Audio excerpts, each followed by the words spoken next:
Okay, so let us continue with more questions on gravitation. This is going to be the last lecture of gravitation, and we are going to start with a new topic, new module, new lecture in the next session. That is going to be Newton's laws of motion. तो gravitation का last lecture है आज. Let's solve some questions on this. तो according to the given question, if the radius of Earth contracts 1 by n of its present value, the length of the day will be approximately. So if you remember, अगर हमारे पास एक star है, मान लो सन, उसके around अगर एक planet orbit हो रहा है, तो इस केस में T square is proportional to R cube, where R is orbital radius, right. ये था revolution of a planet around sun, right. हमारे जो क्वेश्चन में हमको बोला है it has nothing to do with this. तो मैं ये क्यों बताता हूँ, क्योंकि समटाइम्स हम लोग इतना उस मोड में होते हैं कि हमको बस T square is proportional to R cube ही याद आता है. तो इन दिस केस हमारे पास क्वेश्चन में बोला है कि अर्थ है, तो मान लो कि earth is rotating about this axis of rotation. तो अर्थ इज स्पिनिंग. अर्थ का रेडियस इनिशियली r1 है, मान लो. तो initial radius of earth is r1 and final radius is r1 by n, क्योंकि उन्होंने क्लियर कट बोला है that the radius of earth contracts 1 by n of its present value. Okay, good. अब in such questions you should be able to recognize कि ऐसे question में हम लोगों को एंगुलर मोमेंटम का कंजर्वेशन यूज करना पड़ता है. So using law of conservation of angular momentum,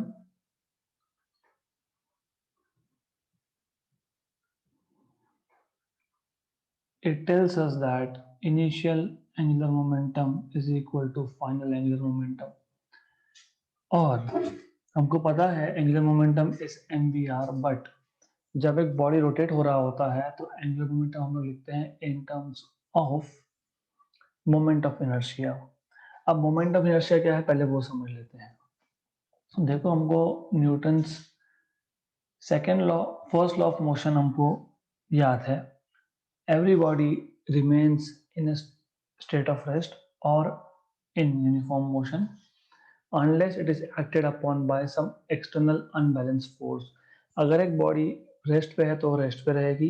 अगर एक बॉडी मूव हो रहा है तो वो यूनिफॉर्म मतलब कांस्टेंट वेलोसिटी के साथ, सेम वेलोसिटी के साथ मूव होता रहेगा सेम डायरेक्शन में, जब तक एक्सटर्नल अनबैलेंस फोर्स अप्लाई नहीं करते तब तक, राइट.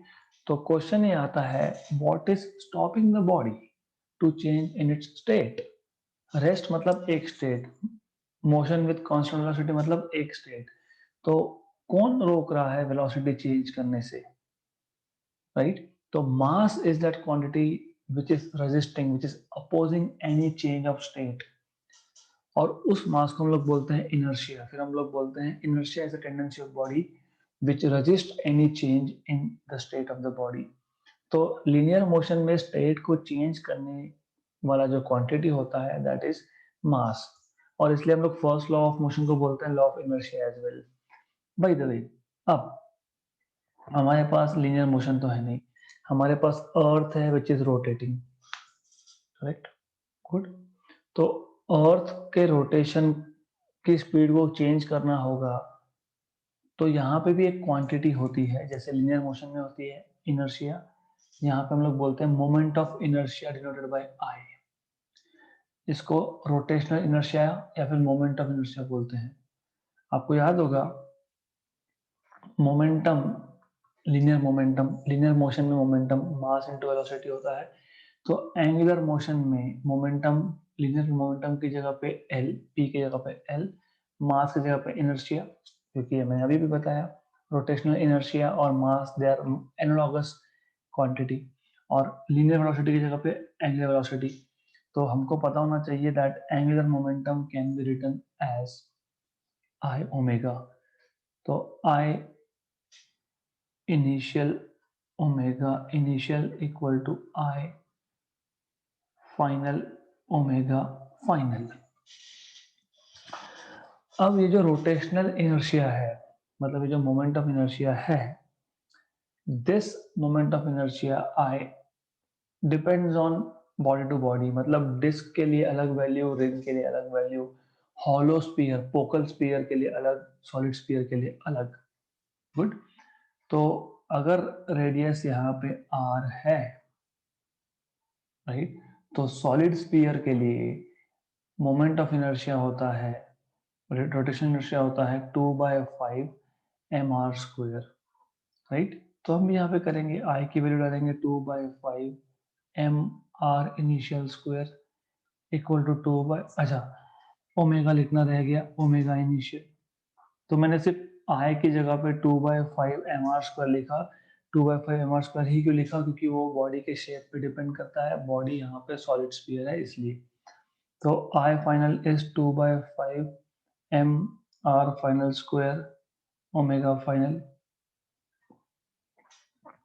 2/5 m 2/5 m cancel. हमको पता है यहाँ पे हमारे पास आ गया r initial square up into omega initial equal to r final square into omega final square, right.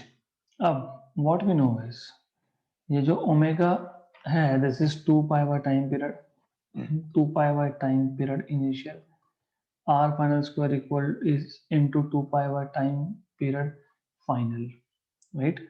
तो इनिशियल और फाइनल टाइम पीरियड के टर्म्स में लिख लिया, cancel cancel.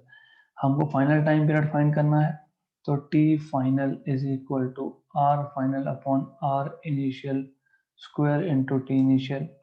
r final upon r initial मतलब r2/r1, यहाँ से आपको r2/r1 मतलब r final upon r initial मिल जाएगा 1/n। तो ये आ गया आपका 1/n², क्योंकि बोला ही है कि जो रेडियस है वो 1/n हो रहा है इनटू t इनिशियल। अर्थ का रोटेशन टाइम मतलब ओरिजिनली क्या है 24 आवर्स, तो 24 hours upon n² will be the final time period of rotation of earth. तो अगर अर्थ का रेडियस 1n हो गया, तो in that case you will get final time period as 24/n² into h. Okay, good. Next question. A body is fired from the surface of earth. It goes to a maximum height r, which is radius of earth, from the surface of earth. Find the initial velocity given. बहुत easy question है ये. So what we are supposed to do is, देखो ऐसा है कि पहले हमारे पास जो बॉडी था वो सरफेस ऑफ अर्थ पे था, इसको फायर किया, मतलब मैं मान लेता हूँ सरफेस ऑफ अर्थ को मैं ए पॉइंट बोल देता हूँ, इसको फायर किया, ये maximum height h equal to r तक गया है, b पॉइंट तक गया है। तो we are suppose to find out what is the initial velocity given. In such type of questions always remember आपको टोटल एनर्जी का कंजर्वेशन यूज करना होता है। तो you can say total energy at A equal to total energy at B. A पे total energy आएगा kinetic plus potential, और B पे सिर्फ आएगा पोटेंशियल, क्योंकि body will stop, body stop होना मतलब वेलोसिटी जीरो हो जाना। तो kinetic energy at A is half mv², potential energy at A is minus gmm upon r। तो ये जो डिस्टेंस है ये r है, मास m है, this is small m। Okay, potential energy final potential energy is minus gmm upon small r because object is at height h। तो आप लिख सकते हो हाफ mv² इक्वल टू, ये minus G M M by R को मैं right hand side पे shift करता हूँ तो प्लस हो जाएगा, right. Okay, minus G M M by small R is capital R plus H. So you will have half mv² equal to gmm by r, minus G M M by two R क्यों, क्योंकि H be R बोला है इसलिए two R. therefore you can write down half mv square equal to G M M by R minus G M M by two R. One में से half गया तो half बचता है G M M by two R small M, और ये cancel to be cancel, तो आपको मिल जाएगा v square equal to G M by R. तो v की वैल्यू v के लिए मिल जाएगा G M upon R, right. So now you're supposed to substitute value of g 6.67 into 10 power minus 11. Mass of Earth is 6 into 10 power 24 upon radius of Earth is 6.4 into 10 power 6 meter. Okay, good. या तो 64 into 10 power 5 meter is the same thing, जैसे भी लिखना चाहो। Now I'll tell you calculation simple कैसे करने हैं। देखो ऐसा है 6.67 into 3 roughly 20 होता है, roughly तो 6.67 into 6 roughly 40 होगा, है ना। तो ऊपर 40 आ गया मतलब, तो v is equal to under root of 40 हो गया अपॉन 64, 10 के पावर माइनस 11 प्लस 24 मतलब प्लस 13, और ये 5 ऊपर जाएगा तो माइनस होगा मतलब 8, तो 10 पावर 8 आ गया, राइट। तो 40 बाई 11 4 10 जा 16 जा, ओके।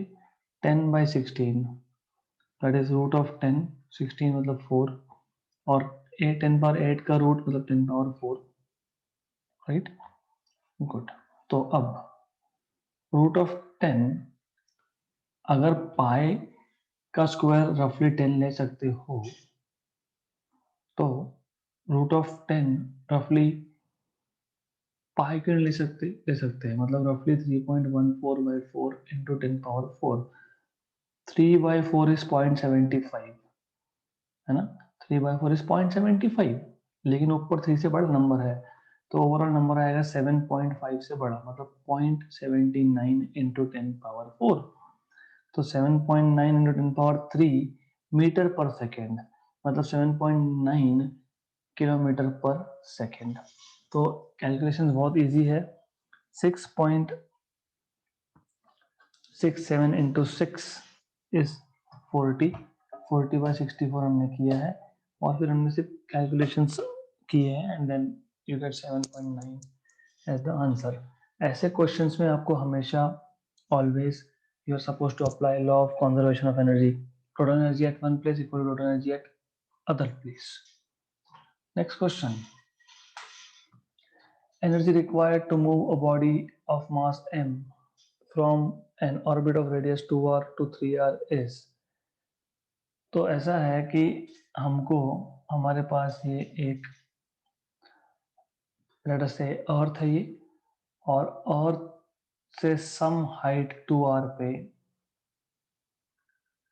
एक मास m है which was moving.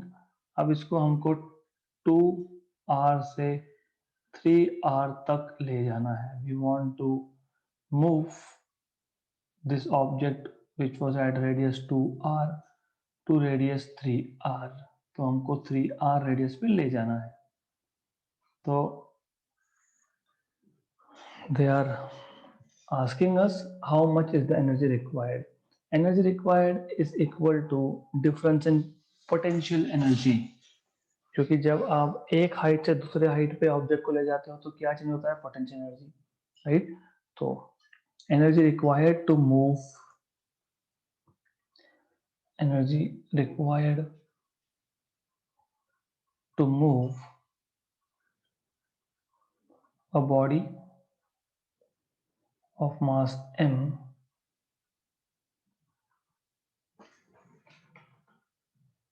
is equal to either you can say change in potential energy or increase in potential energy is equal to change in potential energy, या फिर increase in potential energy, जो भी आप बोलो। तो basically क्या है कि अगर आपको एक लोअर ऑर्बिट से एक हायर ऑर्बिट पे ऑब्जेक्ट को ले जाना है तो वर्क डन करना पड़ता है, and that work done is nothing but change in potential energy, क्योंकि अपने आप जाएगा क्या, नहीं, वर्क डन करना पड़ेगा, हमको एनर्जी सप्लाई करना पड़ेगा। तो work done is equal to change in potential energy. So energy required is equal to work done is equal to change in potential energy. Change in potential energy is final potential energy minus initial potential energy. Final potential energy आपको पता है potential energy का formula minus G M M upon R initial, है ना, पर ये final है तो R final, final minus initial कर रहे हैं ना हम लोग, minus of minus G M M by R initial. तो ये आपके पास आएगा G M M upon R initial, क्योंकि माइनस माइनस प्लस हो गया, minus G M M by R final. तो यहाँ से मैं जी एम एम कॉमन निकाल सकता हूँ, 1 by R initial minus 1 by R final आ जाएगा। So G M M R initial 2r, R final 3r। इसको सॉल्व करो तो ये आपके पास आएगा 3r minus 2r, r upon 6r square. तो सिंप्लीफाई करोगे तो G M M by 6r, option number D. तो क्वेश्चन बहुत सिंपल है, हमें करना क्या है, हमें एक मास है which is eight height 2r, उसको 3r पे ले जाना है। तो हम लोगों को एनर्जी सप्लाई करना पड़ेगा, मतलब वर्क डन करना पड़ेगा, and that appears in the form of change in potential energy.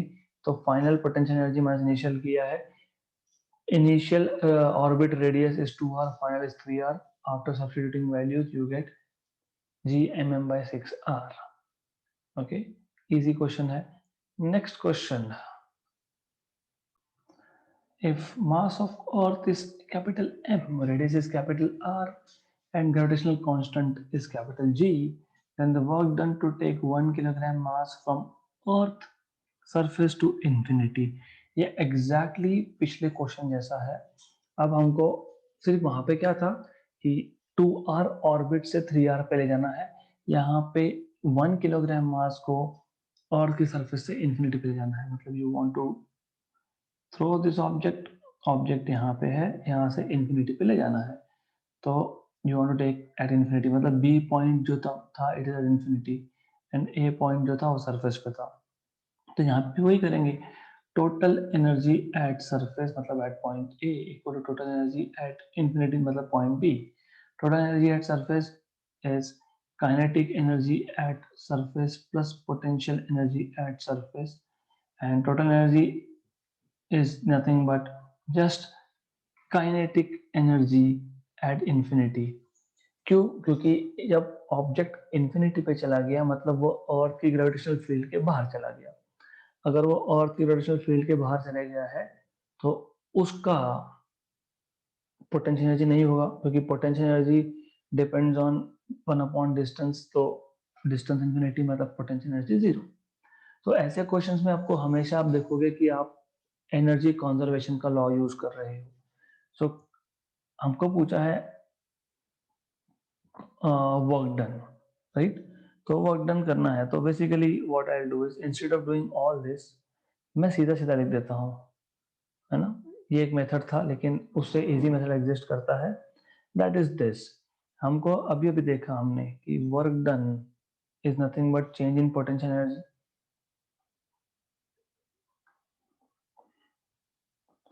Change in potential energy is final potential energy minus initial potential energy. Final potential energy is, as you know, minus G M M. Instead of solving ऐसा कर सकते हैं हम लोग, यहीं से देख लेंगे। We had this as the formula, okay, ये पता होना चाहिए।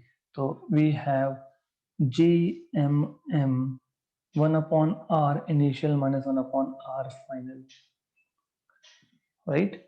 इनिशियल इनिशियल डिस्टेंस कितना होगा, कैपिटल आर, क्योंकि इनिशियली ऑब्जेक्ट कहाँ रखा था, R, it was on the surface, तो आर डिस्टेंस पे था अर्थ के सेंटर से। और फाइनल डिस्टेंस कितना है, इन्फिनिटी है। तो you will have work done equal to G M M 1 by r initial is 1 by r minus 1 by r final is 1 by infinity. 1 by infinity is 0. तो ये आपको मिल जाएगा G M M by R, right. G M M by R आपको मिल गया, correct. तो आ गया आपका answer. Yes, this is the answer. क्यों? क्योंकि आपको मास ऑफ बॉडी 1 kg बोला है, तो that means you will have gm by r or this mass is 1, just 1. Okay, तो gm by r आएगा. So work done is change in potential energy. Change in potential energy is final potential energy minus initial potential energy. तो हमारे पास formula है ये gmm 1 upon r initial minus 1 upon r final. r initial की value capital r है, r final की value infinity है.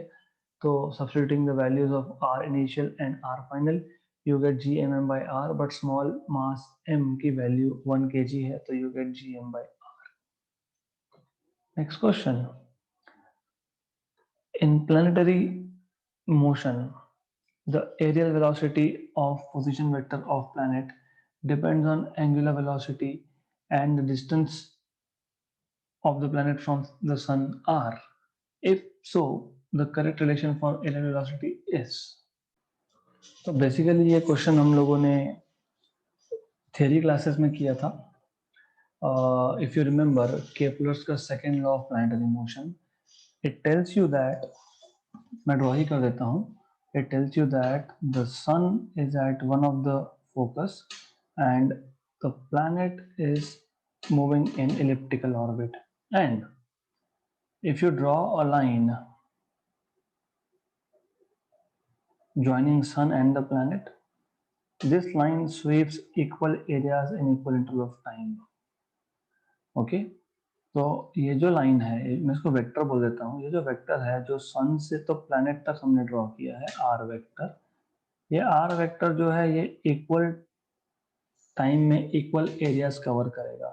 तो अगर मैं स्मॉल टाइम इंटरवल लेता हूँ delta T, if I take small time interval delta T, तो in that case this will be a straight line, क्योंकि small part of an arc is a straight line, और small time interval की बात की है तो इसलिए मैंने स्ट्रेट लिखा है. Now what you should know is at any point velocity is tangent. Velocity का डायरेक्शन हमेशा टेंजेंट होता है एट एनी पॉइंट, ये तो पता होना ही चाहिए. Okay, then if you remember theory classes में मैंने आपको बताया था कि ये जो लॉ है, Kepler second law, that a line joining sun to the planet covers equal areas in equal interval of time.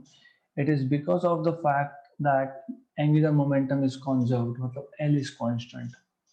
तो we are supposed to use that fact. Okay? सबसे पहले आपको ये पता होना चाहिए कि हमने ये delta A area covered in small time निकाला कैसे था, फाइंड कैसे किया था. तो मैं बता देता हूँ.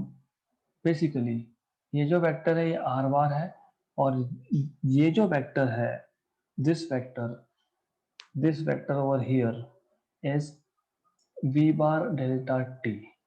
वी बार डेल्टा टी क्यों लिया? आप सोचो, v इंटू टी क्या होता है? डिस्टेंस. तो आर बार डिस्टेंस है और ये भी डिस्टेंस है. अगर मैं इन दोनों को मल्टीप्लाई करता हूँ तो मुझे distance into distance of area मिलता है. तो आपको याद होगा, इफ यू रिमेंबर, अगर हमारे पास दो वेक्टर्स है which are starting from the same point, right, so they if they are making a parallelogram, तो ये है आपका एरिया ऑफ पैरेललोग्राम. तो आपको याद होगा area of parallelogram with sides as vectors a and b is given by mod of a bar cross b bar. लेकिन parallelogram तो दो ट्रायंगल से बना है, तो area of each triangle is half of A bar cross B bar. ये important है. Two vectors which are adjacent and they are forming a parallelogram, the cross product is nothing but area of parallelogram. Okay, good. So now the thing is, हमको area of triangle लेना है, तो half ए bar cross B बार लेना पड़ेगा। Similarly अगर आप इस diagram पे ध्यान दोगे तो ये हो गया आर बार, ये हो गया आपका वी बार डेल्टा टी। तो वी बार डेल्टा टी और आर बार मिलके they will form a parallelogram. मुझे उसका हाफ एरिया चाहिए, I want half area, right. And half area अगर हमको चाहिए मतलब हमको डेल्टा ए फाइंड करना है। तो ऑफ कोर्स ये था आर बार, ये था वी बार डेल्टा टी। तो ये जो डेल्टा ए एरिया है ये होगा R bar cross V bar delta T का हाफ। और हाफ कहाँ से आया मैंने अभी अभी आपको बताया, राइट। तो you need to revise properties of vector product और क्रॉस प्रोडक्ट। नाउ ये जो डेल्टा टी है ये स्केलर है, और वेक्टर प्रोडक्ट का एक और प्रॉपर्टी है कि स्केलर को आप यहाँ पे या फिर यहाँ पे या फिर यहाँ पे कहीं पे भी लिख सकते हो। तो what I will do is I will write down delta A bar as half, delta T को बाहर ले आए, R bar cross V bar आ गया, और ये डेल्टा टी को मैं डिवाइड कर दूंगा तो delta A bar by delta T आ जाएगा, 1/2 R bar cross V bar आ गया। बट हमको ये भी पता है कि momentum p bar is M V bar, therefore v bar is p bar by m। तो हम लोग ये p bar by m substitute करेंगे, therefore we will have delta a bar by delta t equal to half r bar cross p bar by m। वापस से m scalar है, scalar को आप यहाँ पे या फिर यहाँ पे या फिर बाहर भी लिख सकते हो। तो मैं delta A bar by delta T, m को मैं बाहर ले देता हूँ, 2 ऑलरेडी था, r बार क्रॉस p बार, और आपको पता है r बार क्रॉस p बार होता है एंगुलर मोमेंटम l बार, तो l बार बाय 2m आया। तो delta A bar by delta T आपको मिल गया l बार बाय 2m। अगर आप सिर्फ मैग्नीट्यूड के टर्म्स में लिखोगे, if you want to write in terms of just magnitude, अगर आपको सिर्फ मैग्नीट्यूड के टर्म्स में लिखना है तो sorry for this, yes, so if you want to write down only in terms of magnitude you can do that।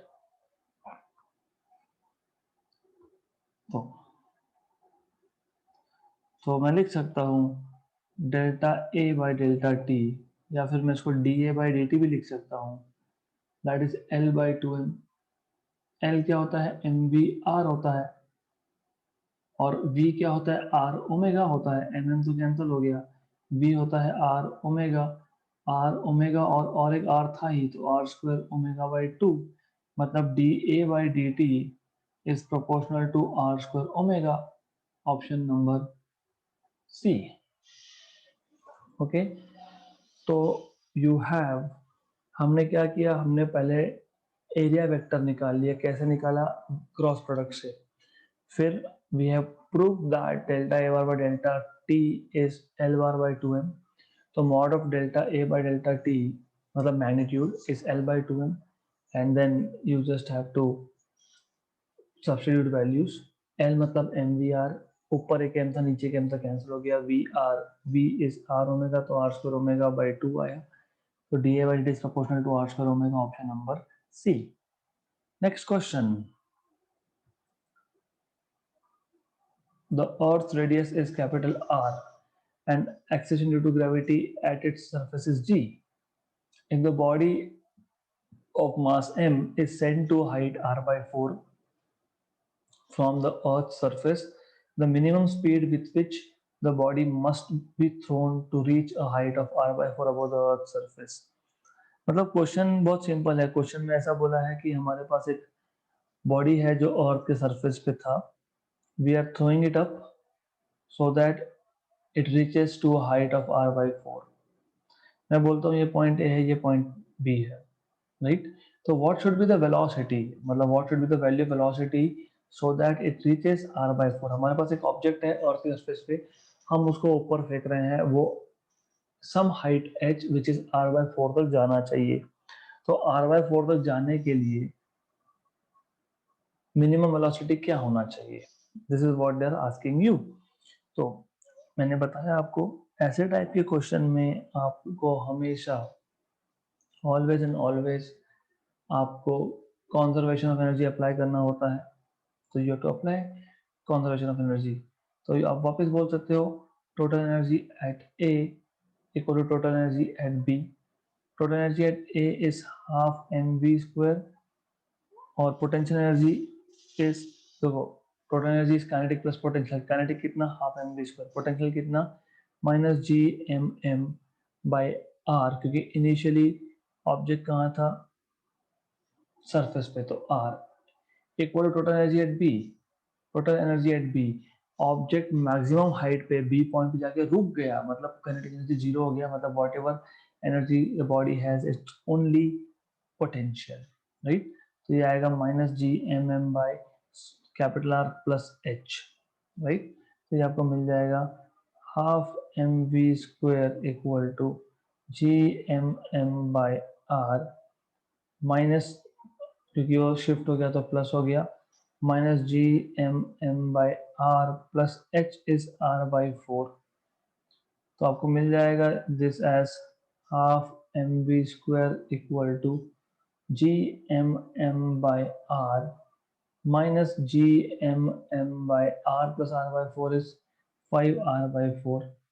तो आपको मिल जाएगा ये half M V square equal to G M M by R common, one minus four by five.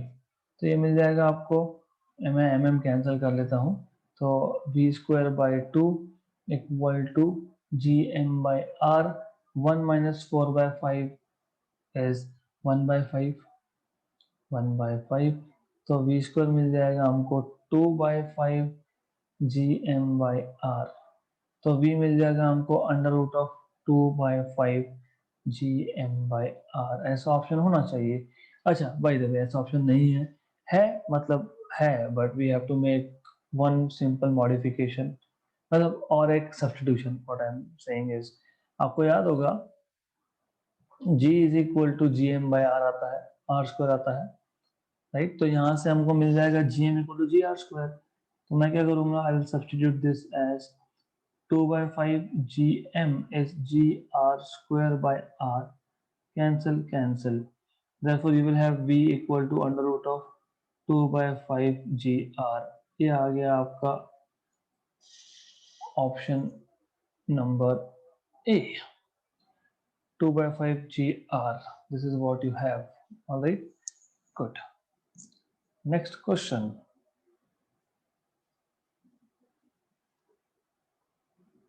question number 9th, the time period of a satellite of earth is 5 hours if the separation between earth and the satellite is increased to 4 times। मतलब जो पहला radius था, orbital radius r1, उसके 4 times. तो ऐसा है कि अगर इनिशियल रेडियस r1 था तो फाइनल रेडियस जो है वो आएगा आपका 4 times of r1। This is what they are saying, okay. तो सिंपल है, राइट। तो what is the new time period, हमको पता है ऐसे केसेस में T square is proportional to R cube, तो T is proportional to R raise to three by two. तो T two by T one equal to R two by R one raise to three by two. Therefore T to equal to R two by R one, और R two by R one कितना है, four है। तो four raise to three by two times of T one. तो मैं इसको लिख सकता हूँ four raise to three by two को फोर रेज टू हाफ का cube times of T one.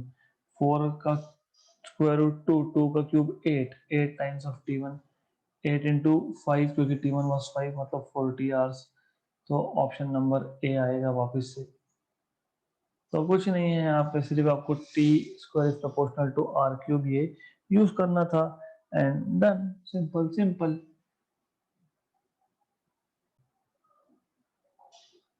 All right, so next question. If a rocket is fired with a speed v equal to 2 under root gr near the earth surface and cost upward and goes upward, ऐसा बोल सकते हो, its speed in the interstellar space is, ऐसा है हमारे पास एक object था, rocket था, उसको हमने फायर किया upward with the speed of 2√g r, right. ये ऊपर गया और ये अर्थ मतलब इंटरस्टेलर स्पेस में ये लॉस्ट हो गया। ओके, तो it goes away, never comes back. तो व्हाट इज द स्पीड? तो वापस से वही, ये सरफेस है और इंटरस्टेलर स्पेस मतलब इंफिनिटी, है ना। तो हम वापस वही बोलेंगे, total energy at surface equal to total energy in interstellar space मतलब इंफिनिटी, करेक्ट। तो हमको पता है यहाँ पे total energy at surface is kinetic at surface plus potential at surface equal to kinetic energy at infinity and potential at infinity is zero, वो पता ही होता है, half mv square। potential energy is gmm by r, क्योंकि पहले अर्थ के surface पे था, and this is half mv1 square, correct. इतना हमने कर लिया। अब हम क्या करेंगे, हम m स्मॉल m को कॉमन निकाल के कैंसिल आउट कर देंगे, तो बचेगा V square by two minus G M by R equal to V one square by two. फिर टू टू टू से मल्टीप्लाई कर लेंगे हम लोग। सो जब टू टू टू से मल्टीप्लाई कर लोगे तो आपको मिलेगा V square minus two G M by R, तो that is V one square, correct. Good. हमें क्या फाइंड करना है, वो वी वन ही फाइंड करना है। But if you know but if you know escape velocity V E, है ना, is under root of two G M by R. Okay, तो ये पता होना चाहिए आपको। तो सिंपल है, इसका मतलब हमको मिल गया V one square equal to V square minus two G M by R is escape velocity square, it is escape velocity square. Okay, good, right. या फिर अगर आपको ऐसा नहीं लिखना है तो you can directly solve if you don't want to write in terms of escape velocity. तो आप क्या कर सकते हो, आप बोल सकते हो V square minus two by R. आपको पता है G M is G R square, हमने रिसेंटली देखा, equal to V one square, R R cancel, V square, V दिया है हमको, वी है two root of G R जो दिया है उसका square, minus two G R equal to V one square. तो ये आ गया four G R minus two G R equal to V one square. Therefore आपको मिलेगा V one square equal to two G R, and therefore you will get V one equal to under root of two G R. All right, ऐसा आएगा answer. तो हमने क्या किया, हमने सिर्फ टोटल एनर्जी का कॉन्जर्वेशन ही यूज किया है यहाँ पे। ओके, तो टोटल एनर्जी का कॉन्जर्वेशन यूज करके हमने फाइंड कर लिया what will be the velocity of that rocket in interstellar space. Interstellar space मतलब इंफिनिटी पे, राइट। सिंपल क्वेश्चन था। Sorry, let's move to next question. This is easy. If G is acceleration due to gravity on the Earth's surface, the gain in potential energy of an object of mass m raised from the surface of the Earth to height equal to radius r of the Earth। तो easy है, आपको बोला है हमारे पास एक object है जो पहले अर्थ के सरफेस पे था, मतलब डिस्टेंस वॉज r, फिर उसको हमने height h equal to r पे रेज कर दिया, मतलब distance is 2r in this case. What is the gain in potential energy, ऐसा पूछा है। तो इजी है, डेल्टा यू मतलब gain in potential energy is final minus initial value, और हमने अभी अभी देखा था final minus initial value turns out to be G M M one by R one minus one by are to. तो ये आएगा आपके पास G M M one by R one, initial radius था, इनिशियल डिस्टेंस था earth के centre से R, final distance था टू आर। तो one by R minus one by two R is just this, क्योंकि one by R minus one by two R is one by two R. इसको solve कर लो, right. अब हमको पता है again G is equal to G M by R square. therefore आपको मिलेगा gm equal to gr square and therefore you will get delta u change in potential energy as gr square m upon 2r, एक r गया तो mgr by 2, option number A. Question simple था। Question में ऐसा है, अगर मेरे पास एक ऑब्जेक्ट है अर्थ की सरफेस से, उसको मैं height h equal to r पे लेके जा रहा हूं, तो what is the gain in potential energy? तो final potential energy minus initial potential is gain in potential energy. That's it. हमने सिर्फ वैल्यू सब्स्टिट्यूट की है, पोटेंशियल एनर्जी का फॉर्मूला पता होना चाहिए। और ये delta U change in potential energy तो हम लोग ऑलरेडी कर ही रहे हैं, है ना, हम लोग ऑलरेडी फाइंड करते ही रहे हैं इसको। Next question, again very interesting question. इस टाइप का क्वेश्चन हमने सॉल्व किया है, टाइप का, not exactly the same. All right, suppose the gravitational force varies inversely as nth power of the distance, then the time period of a planet in circular orbit of radius r around the sun will be proportional to। हमारे पास अर्थ है, अर्थ के around एक planet है, यहाँ पे, sorry not earth के around, I was actually saying कि earth के अराउंड सैटेलाइट है, पर according to the question time period of a planet, तो planet is moving around sun, ऐसा है। Okay, so it can be earth and moon system, मतलब planet and satellite, या फिर it can be star and planet, मतलब sun and planet system. हमको पता है कि प्लैनेट अगर सर्कुलर ऑर्बिट में है तो सेंट्रीपिटल फोर्स तो रिक्वायर्ड रहेगा ही, और सेंट्रीपिटल फोर्स कहाँ से आता है? ग्रेविटेशनल फोर्स से आता है, क्योंकि और कुछ तो यहाँ पे है नहीं, तो ग्रेविटेशनल फोर्स से आता है। Okay, good. Then centripetal force आपको पता है M V square by R, या फिर एम वी ओमेगा, या फिर एम आर ओमेगा स्क्वायर। अगर एम आर ओमेगा स्क्वायर याद नहीं है तो फिर आप M V square by R ही लिखो। ओके, और gravitational force normally is G mass of sun, mass of planet upon distance square. लेकिन यहाँ पे क्वेश्चन में बोला है that gravitational force varies inversely as nth power of distance, मतलब instead of second power of distance it is nth power of distance.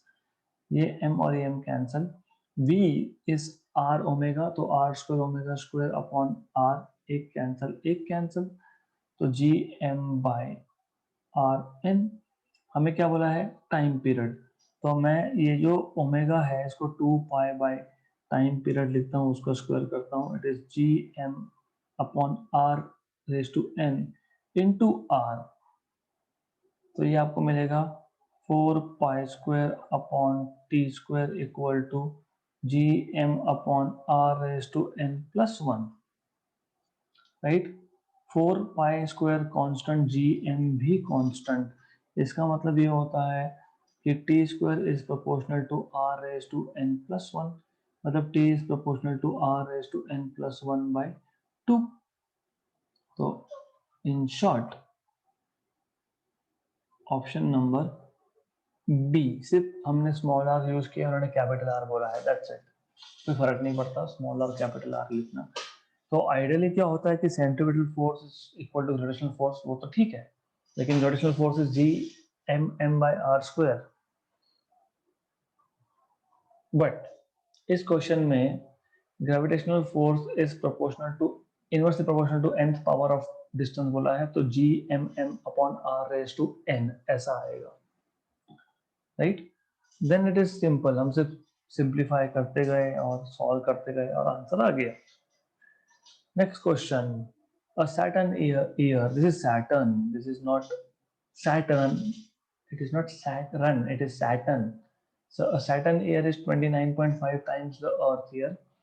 So time period of Saturn, देखो Saturn year मतलब how much time does it take for Saturn to complete one chakkar, one revolution around Sun, that is 29.5 times the Earth year. So this is 29.5 times the Earth year. How far is the Saturn from the Sun if Earth is 1.5 to 10 per 8 kilometre away from the sun? मतलब radius of earth orbit दिया है, और radius of Saturn orbit पूछा है। फिर वही question, T square is proportional to R cube, मतलब T raise to 2/3 is proportional to R, क्योंकि मैंने जस्ट क्यूब रूट लिया दोनों साइड पे, मतलब R Saturn upon R earth is equal to T Saturn upon T earth raise to 2/3। तो ये आपको मिलेगा R Saturn equal to T Saturn upon T earth 29.5 है गिवन 2/3 इंटू आर अर्थ। अब इसको सॉल्व करना इतना इजी है, ये जो 29.5 है ना, इसको मैं ऐसा लिखता हूँ, I will write 29.5 raise to 1/3 का स्क्वायर इंटू आर अर्थ, और 29.5 को मैं 27 मान लेता हूँ। मैं इसको 27 मानता हूँ तो 27 का क्यूब रूट होता है 3, 27 का क्यूब रूट होता है 3। तो 29.5 को हमने रफली 27 माना, 27 का क्यूब रूट होता है 3, और 3 का स्क्वायर आर ई, 3 का स्क्वायर इज 9, और आर ई की वैल्यू 1.5 इंटू 10 पावर 8, 9 इंटू 1.5 रफली 14, तो 14 इंटू 10 पावर 8, मतलब 1.4 into 10 power 9 kilometre. Option number D, easy easy, कुछ नहीं है, T square proportional to R cube use करना है, दैट्स इट, सिंपल सिंपल। और वो 29.5 को 27 रफली लिया क्योंकि 27 का क्यूब रूट हमको पता होता है इसलिए। Last question of this chapter, a planet orbits the sun in elliptical path as shown in figure, let and b, यहाँ पे मिसिंग है, let vp and va be the speed of planet when at perihelion। तो जब planet perihelion पे होगा तो speed उसका होगा vp, जब aphelion पे होगा तो स्पीड होगा va। Which of the following relation is correct. देखो मैंने आपको पहले ही बताया है कि circular motion, rotational motion, angular motion, elliptical motion, these are all angular motion. Angular motion में कभी भी एंगुलर मोमेंटम कंजर्व होता है, तो angular momentum at p equal to angular momentum at a, और एंगुलर मोमेंटम इज mvr। अभी object कहीं पे भी हो, पेरिहेलियन पे हो, एपेलियन पे हो, मास तो चेंज होता नहीं है, तो mvr vp rp equal to M V A R A ऐसा लिखेंगे, ये m और ये m हो जाएगा कैंसिल, तो आपको मिलेगा R P by R A equal to V A by V P. Option number A, done done, gravitation खत्म। So in the next session we are going to start with Newton's laws of motion as I told you. Okay, so we'll stop here for the day.